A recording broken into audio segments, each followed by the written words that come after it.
All right, so now we're going to talk about conformity and obedience. And this is a really interesting topic because humans do act differently when there are more people around, and especially when all of these people are acting the same way. They feel like they should act that way too.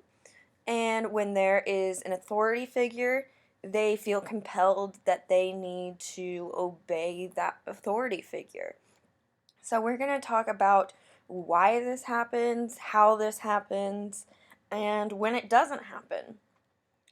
So, I'm going to start off by introducing you to Kitty Genovese and the case of Kitty Genovese. So, this is Kitty right here. She seems like a nice lady. Well, her case is unfortunately not a happy one. She was brutally murdered outside of her apartment building in New York City, and the attack lasted 30 long minutes. 30 minutes. And she was stabbed 14 times within that 30-minute period. There was a reported 38 bystanders that heard her screams. There were 38 people that were aware that this attack was happening, but none of them helped. None of them did anything to stop the attack. One of them did eventually call the police, but almost an hour after the attack started. And it was way too late to save her life. So, why did this happen? Why did 38 people see this horrible thing happen, but none of them did anything to stop it? Well, this case came up with a new psychological term called the bystander effect. And the bystander effect is when the presence of others discourages someone from intervening in an emergency situation. So when there's a lot of other people witnessing something horrible like this, then that stops you from helping.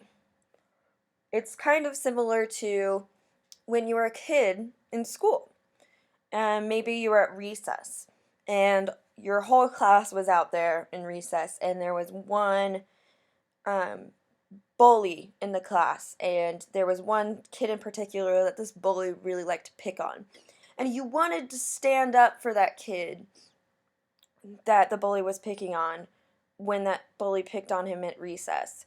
But all of the other students were there watching that happen too.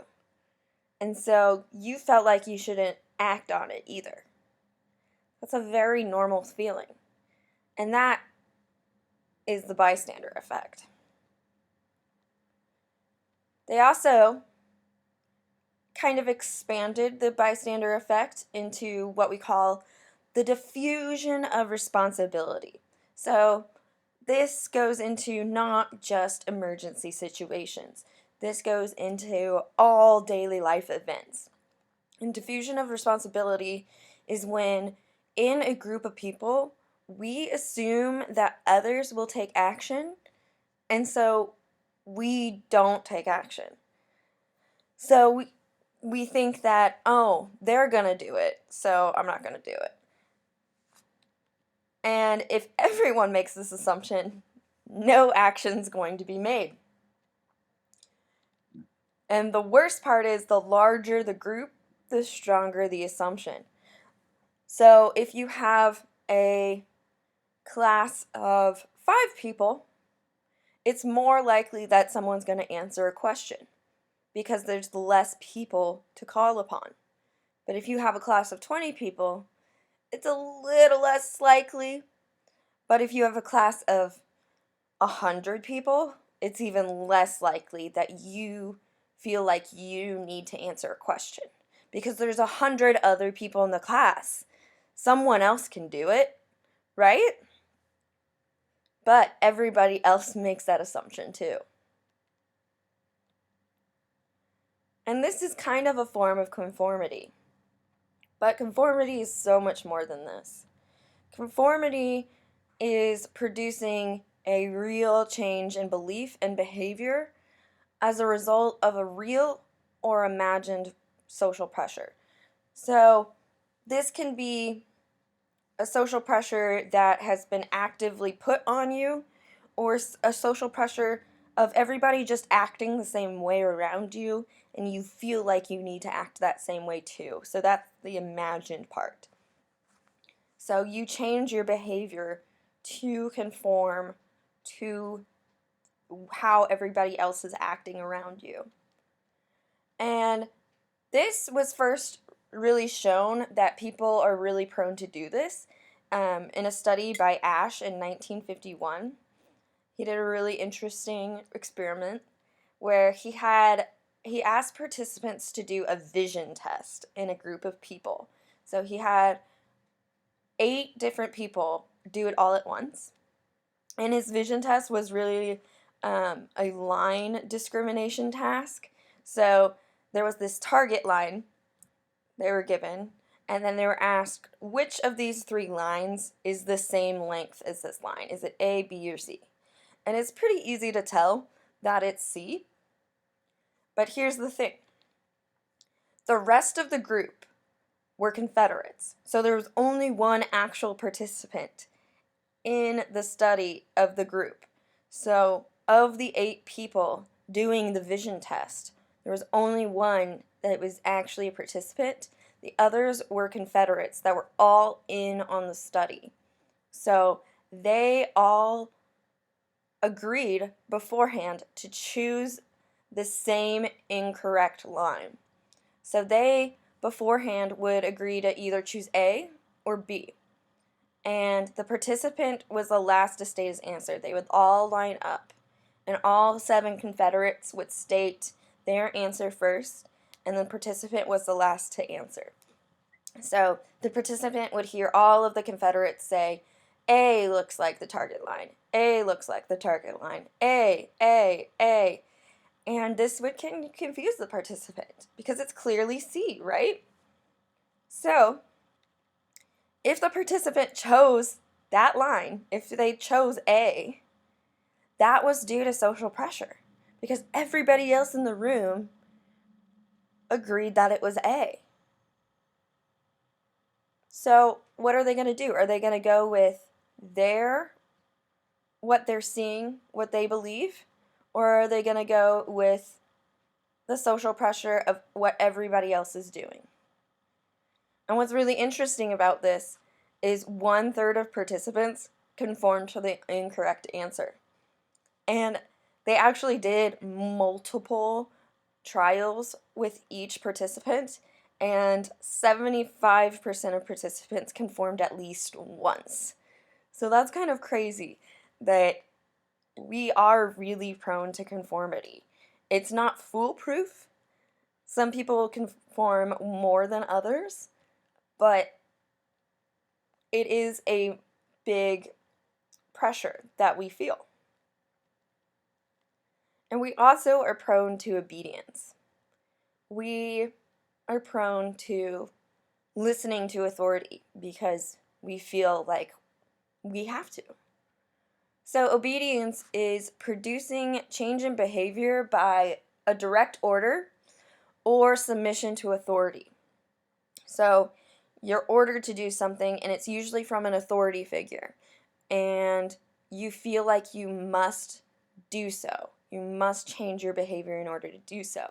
And the best example of this is Milgram's obedience study. We already kind of discussed this way back when, at the beginning of the semester, when we were talking about research methods. So they had a person of authority tell their subjects to shock someone up to a lethal level. But this person was a Confederate. They were in on it. They weren't actually getting shocked, but they would scream like they were every time the person flipped the switch, thinking that they were shocking them. And they found that a high percentage of people would follow that instruction, even though they would reluctantly do so. So this is how it was. This is the experimenter, and they would often wear lab coats to demonstrate like authority. And this is the subject, this is a participant with the like switchboard, switching on the shock, and then in another separate room, someone would be strapped up, um, allegedly, to get shocked. But this is a Confederate that's in on it, not actually getting shocked, but is screaming to make them feel distressed, make them think it's real.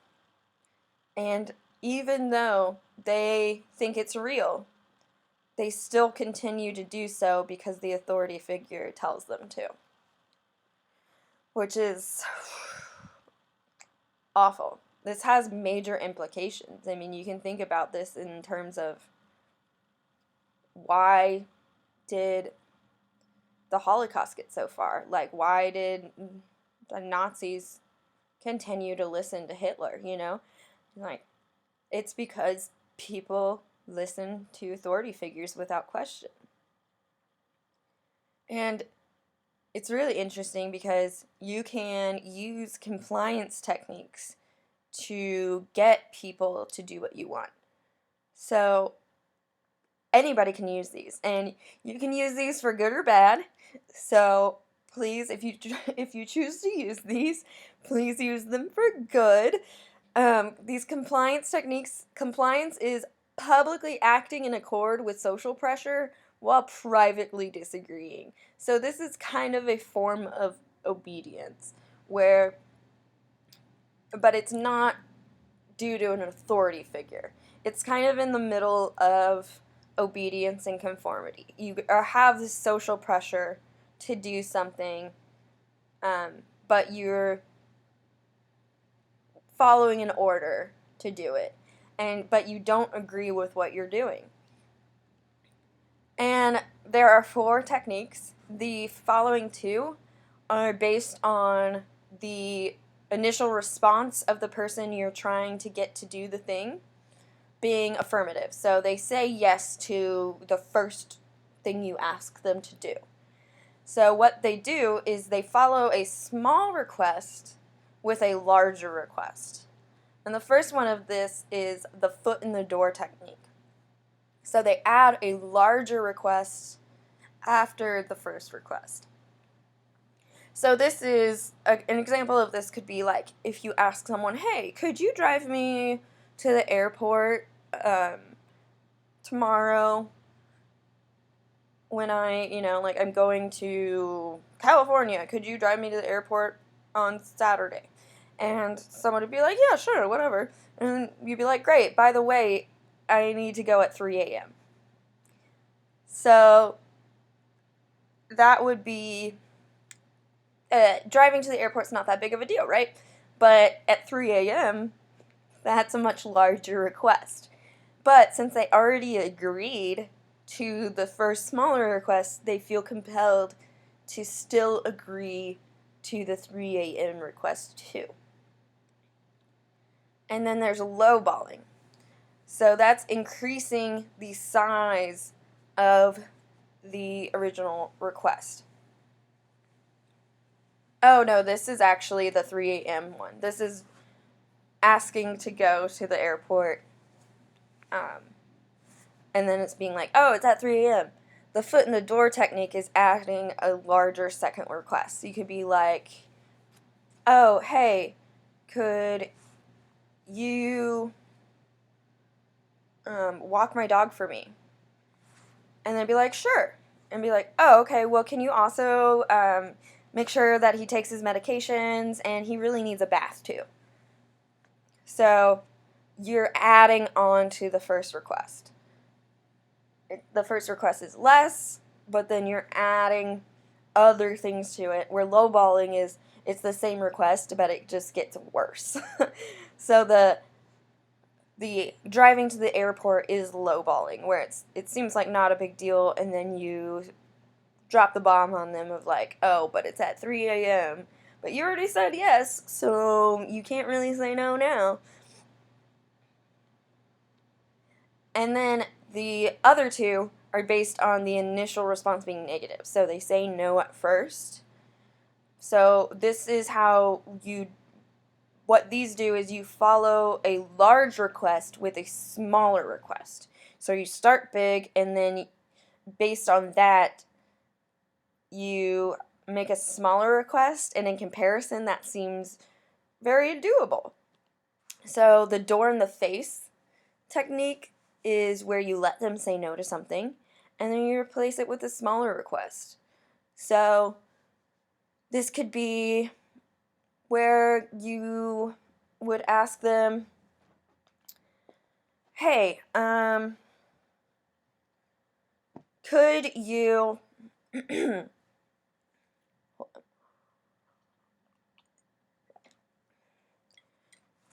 could you babysit my kids all weekend? And then they would be like, no, I have plans all weekend. I can't do that. And then I'd be like, okay, well, could you do it Friday night? So it's a very big request at first, and then Friday night doesn't seem so bad compared to all weekend. Then there's that's not all. So before they say no, either replace it with a smaller second request or add an incentive for compliance. And then you can continue this as needed. So you can say, can you babysit my kids all weekend? And I will pay you double what I normally do. So that would be that's not all. Because you're adding that extra incentive for compliance. But conformity and obedience and all these compliance techniques don't always work. And the reason they don't always work is because of a psychological phenomenon called reactance.